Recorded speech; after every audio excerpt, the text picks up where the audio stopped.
All right, everybody. Let's take a few minutes today and just talk about general safety when you're in the wood shop.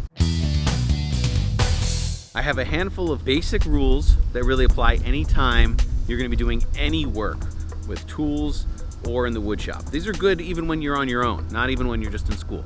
The number one rule that we always follow is to wear your safety glasses. Always wear these, because every tool that you will use will say something in it about wearing eye protection. Because when you're cutting wood, a piece of that wood or dust could come up and get in your eye. A piece could fly up and hit you. Part of the tool could break off. Accidents happen. If something strange happens with the machine, even hand tools, you want to have your eyes protected. You only get two. They don't grow back. You want to make sure you're taking care of them. So always wear those safety glasses. Imagine you're working on a machine or on a tool and something gets in your eye. You immediately want to close it, right? When you get something in your eye, you go, oh, what's in my eye? And you touch your face and you're no longer paying attention to what you're doing. You might get hurt. So take care of those eyes.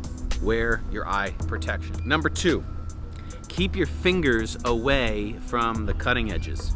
Notice this, 10 fingers, okay? You gotta make sure that you know where your fingers are in relation to the blade. Keep them several inches away from all cutting edges. This includes hand tools, okay? A very common injury is when people will use a hand tool, like a chisel, and they'll put their hand in the path the blade would go, and they end up cutting themselves. So always keep in mind, if I slip, where would this blade go? On a handsaw, if you're using a handsaw even, you gotta know where your hand is in relation to those teeth, because anything designed to cut wood is definitely gonna cut you. So you wanna be very careful, and if you keep your fingers away from the blades, you won't get cut. Most of the machines, the blades don't move. You push the wood into the blade. Number three, always pay attention to your surroundings. You're not in the shop alone. There are other people here. So you want to be aware of what other people are doing, where other people are working. If you're carrying something through the shop, you want to be aware of the size of the thing you're carrying, where you're swinging it, where you're moving it. You might knock something over. So you need to be really aware of what's going on around you. Number four, when you're working on a tool, don't talk. Pay attention to what you're doing. No talking when you're on the machine. You really need to focus. You want to say to yourself, I need to focus on just the cut, just this for the next few minutes, and then when it's done, I can think about something else. But when you're making a cut, when you're doing an operation on a machine or a hand tool, that should be your focus. Don't talk to other people while you're doing it. Number five, your hair really needs to be up and tied. So if you have long hair, there's a lot of things in the shop that spin and could potentially grab hair that's hanging down. So you want to make sure your hair is up and away. If you have really long hair, even a ponytail is no good. You got to put it up, not just tucked into the back of the shirt like I see some people do. You need a hair tie. All right, number six, no loose jewelry or sleeves, okay? You don't want anything on your wrists, hanging down, open jackets, open shirts, loose sleeves, nothing hanging off your body when you're using any tools, especially around your neck. No neckties. Neckties are definitely bad. The thing I see a lot are these tassels on the sweatshirts. They have to be put away, tucked inside the sweatshirt. No jewelry like necklaces, chains hanging outside. Those should be put away inside your shirt. You don't want anything that potentially could get grabbed by something that spins, just like the hair rule, just like keeping your hair up and tied. You want to make sure nothing can get grabbed and pull you in to the machine. So definitely nothing hanging off your body. Number seven, no open-toed shoes. You need something that's covering the top of your foot. There's too much in the wood shop to fall on your foot if you drop something by accident. Things are heavy, things are sharp. There's things that you can stub your toe on or kick. You don't want to hurt your feet. So always have your feet protected, covered by a full shoe. So no flip-flops or sandals. Number eight, keep your work area clean.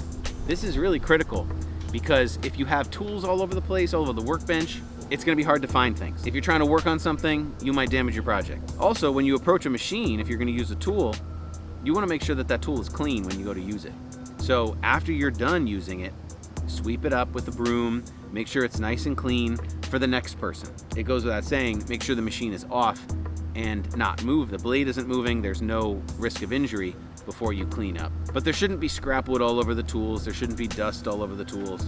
You want to make sure you clean up the area when you're done. And all of your hand tools, anything in the tool cabinet, gets put away when it's done. Again, good rule even for your own house. When you're done with something, put it away. Number 9, no running, shouting, or pushing in the woodshop. It's not the gym, so we don't run around. We walk deliberately from one place to the next. There's no shouting, even if it's loud. We talk loud, but you don't yell or joke around in such a way that makes somebody think that you might be hurt, because that's a big deal. So no shouting, and certainly no pushing, no physical pushing, contact. We don't want somebody to run into something. Remember we were talking earlier about being aware of your surroundings? If someone were working on a machine or on any tool, really precise operation, and somebody else was fooling around behind them and pushed someone into the other person, it could ruin the project, or worse, it could hurt them. So absolutely no pushing, shouting, or running. Number 10, never throw anything in the room, even into the garbage.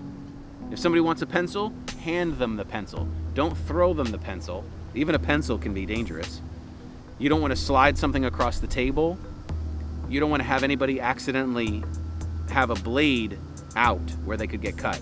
You want to deliberately hand something to someone. Be very careful when you pick up tools. And if you throw anything, even like I said, into the garbage, if you throw something, when it goes in the air, everybody wants to watch. It just, your eye naturally goes to it, and you watch this thing flying through the air. So no throwing. If you need to throw something away, if you need to go put it in the garbage, go put it in the garbage. Or bring the garbage can over to the table and sweep up the garbage into the garbage can. Pretty easy. And the last general rule is to follow the safety guidelines for each machine. Every individual tool and every individual machine we're gonna go over, and I'm gonna teach you how to use it safely. Each one will vary, so you need to know that specific tool. Anytime you buy a tool, it's gonna come with a manual. Read those instructions and follow the guidelines that they recommend for their tool.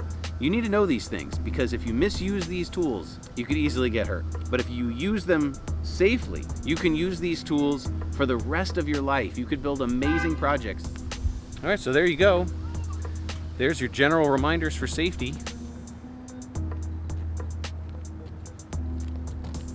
Now, there are 2 more rules that are important to remember that relate to the safety glasses rule. We protect our eyes, and we always wear eye protection. But something that is often neglected is ear protection. If you're working with anything that's very loud, like loud equipment, you want to protect your ears. Not because something can fly into your ear, but the noise level can damage your ears.